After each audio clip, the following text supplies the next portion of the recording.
So welcome to the word problems lesson from factors, multiples, perfect squares, and perfect cubes.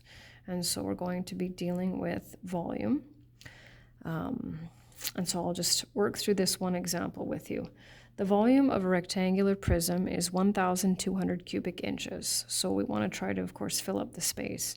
Using the formula and a variable, calculate the height as well as the surface area. Show work and write a sentence. So I'm just going to flip it over here so that you can see what the problem looks like. And so here's that.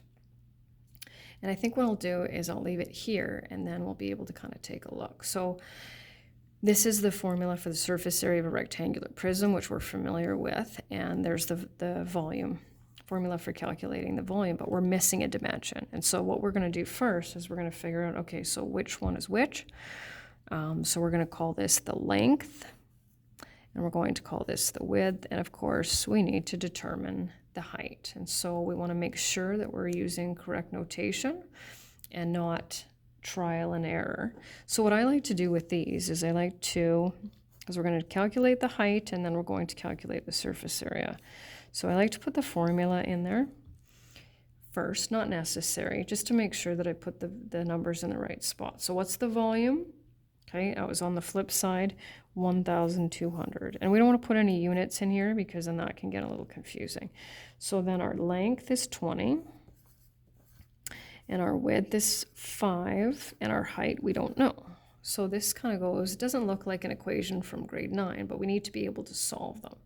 So what we'll do next is we'll write down 20 times 5. So how from here, now this is a grade 9 equation. So how do we get h by itself? What do we have to do to get rid of that 100? Well, we have to divide both sides. I don't need to see this, but this is just a refresher since it's been a while since we've solved. And so my height is, what's my height? 12 inches, right? Because we're not dealing with surface area or volume. So we've got the height is 12 inches. Now I have my 3 dimensions, and now I can go here and go 2 times 20 times 5. And just like we did in the measurement unit,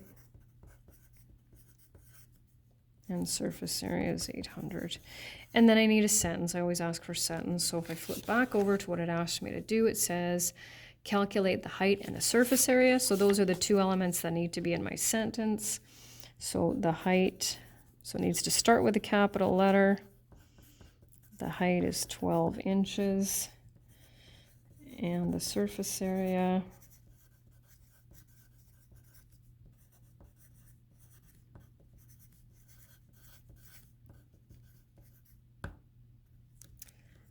and that's the end.